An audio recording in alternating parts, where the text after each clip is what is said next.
ఉన్న బంగారాన్ని విడిపించి ఆ రోజు ఆన్లైన్ రేటుకే మేము కొంటాం. Sharma gold company.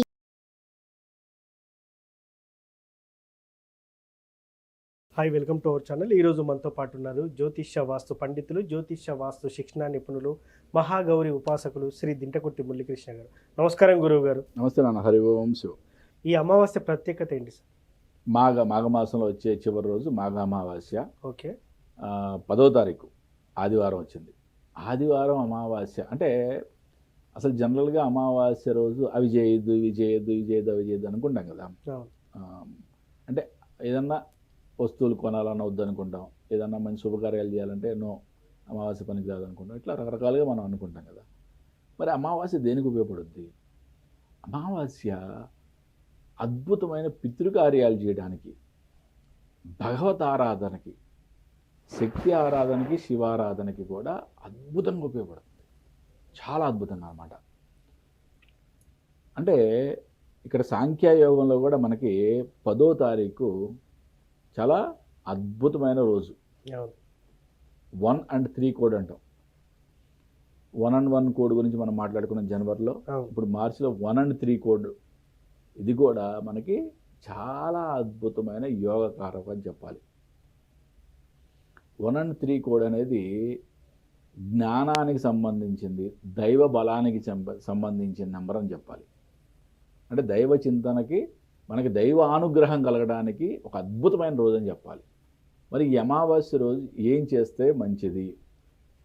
ఈ అమావాస్య రోజు అంటే మాఘమాసం ప్రశస్తమైనది రాజశ్యామల. అంటే మాఘమాసం మనకి పాడ్యం నుంచి మొదలే రాజశ్యామల నవరాత్రులతో మొదలవుతాయి. కాబట్టి ఈ అమావాస్య రోజు కనుక రాజశ్యామల హోమం చేస్తే రాజవశ్యం జరుగుతుంది అని చెప్పచ్చు. అంటే ఇప్పుడు రాబోయే ఎలక్షన్ల కోసం చాలామంది ఉత్సాహంగా ఉన్నారు కదా. 10వ తేదీన రాజశ్యామల హోమం చేయటం వలన చాలా అద్భుతమైన ఫలితం ఉంటుంది. దాంట్లో ఎటువంటి అపనమ్మకం పెట్టుకోవాల్సిన అవసరమే లేదు. ఇంకా దేనికి ఉపయోగపడుతుంది? పితృకార్యాలు చేయడానికి అద్భుతంగా, ఎటువంటి పితృకార్యాలు చేయడానికి కూడా అద్భుతంగా ఉపయోగపడుతుంది. ఇంకా చాలామందిని వేధిస్తున్న సమస్య ఏంటంటే, ఎక్కువ మంది జాతకుల్లో, ఇప్పుడు నా దగ్గరికి చాలా క్లయింట్స్ వస్తుంటారు, ఎక్కువ జాతకాల్లో పితృదోషాలు కనబడుతున్నాయి. అంటే అసలు మా తండ్రుల దగ్గర నుంచే అసలు పిండాలు పెట్టడం మానేసి, శ్రాద్ధాలు పెట్టడం మానేసామను. అది లేదా కొంతమందికి అసలు మాకు లేవు సార్, అటువంటి మేము అసలు మాకు తెలియదు, మేము పెట్టం మనం. కొంతమంది ఏమో ఉన్నా కానీ పెట్టబోవటం. అంటే దౌర్భాగ్యం ఎట్లా తయారైందంటే, చాలామంది ఉండి పెట్టుకునే వాళ్ళు కూడా చాలామంది ఉన్నారు. ఆచారం ఉండి పెట్టిన వాళ్ళు కూడా ఉన్నారు. ఆచారం లేని వాళ్ళు ఏంటంటే మహాలయ పక్షాల్లో పెట్టుకునే వాళ్ళు ఉంటారు కొంతమంది. అవి కూడా సరిగా పెట్టిన వాళ్ళు. ఇవన్నీ కూడా మనకి జ్యోతిష్యంలో, జాతకంలో క్లియర్గా పితృదోషాల కింద కనబడుతుంది. ఓకే. ఈ పితృదోషాలకి ఎన్నో పరిష్కారాలు చెప్పబడినాయి. బట్ అత్యంత సులువైన పరిష్కారంగా మనం దీన్ని చెప్పుకోవచ్చు.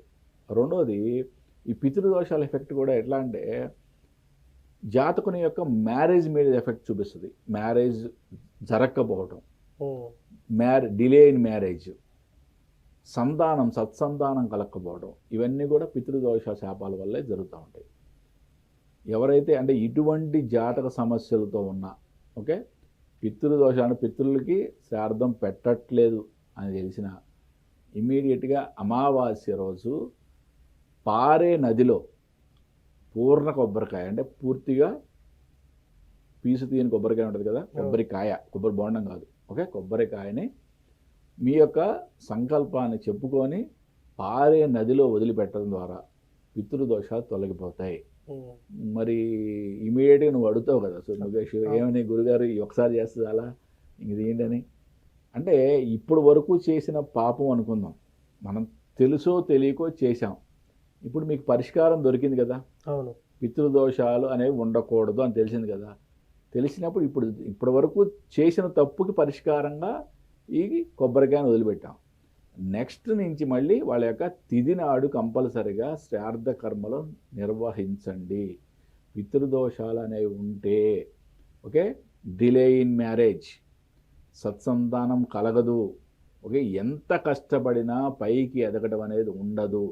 ఇవన్నీ కూడా పితృశాపాల వల్ల కలుగుతాయి. కాబట్టి ఎట్టి పరిస్థితుల్లో అటువంటి శాపాలకి గురి కాకుండా ఉండాలంటే ఇప్పటివరకు జరిగిపోయిన దానికి ప్రాయశ్చిత్తంగా మీరు ఈ పరిహారం చేయండి.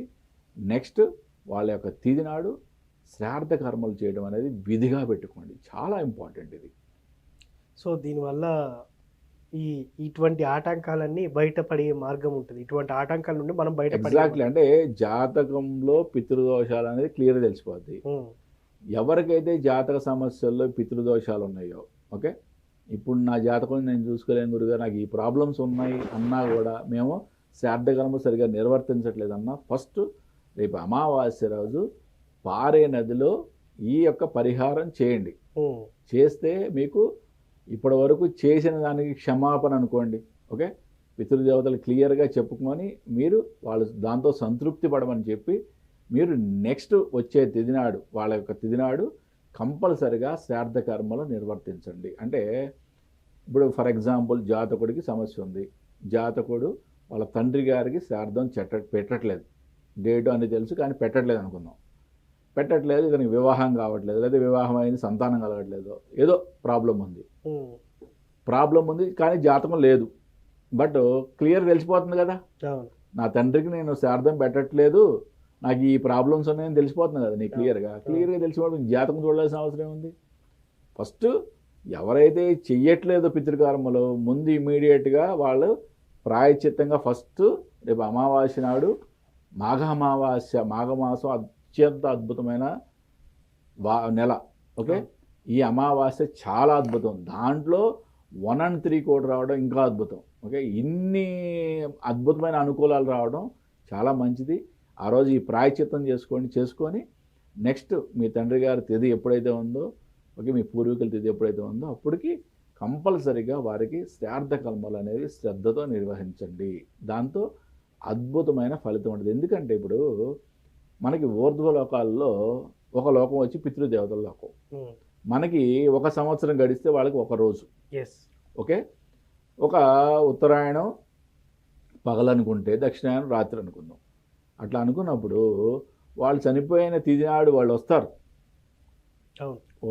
కంపల్సరిగా, నా కొడుకు ఏం పెడుతున్నాడు అని. అంతా ముద్ద పెట్టబోతే శ్రద్ధతో శ్రాద్ధం పెట్టబోతే వాళ్ళు తినేది అదే కదా, దానికోసం వస్తారు వాళ్ళు. అది పెట్టబోతే వాళ్ళకి శోభిస్తారు, వాళ్ళకి శోభిస్తే అది శాపంగా తగులుతుంది నీకు.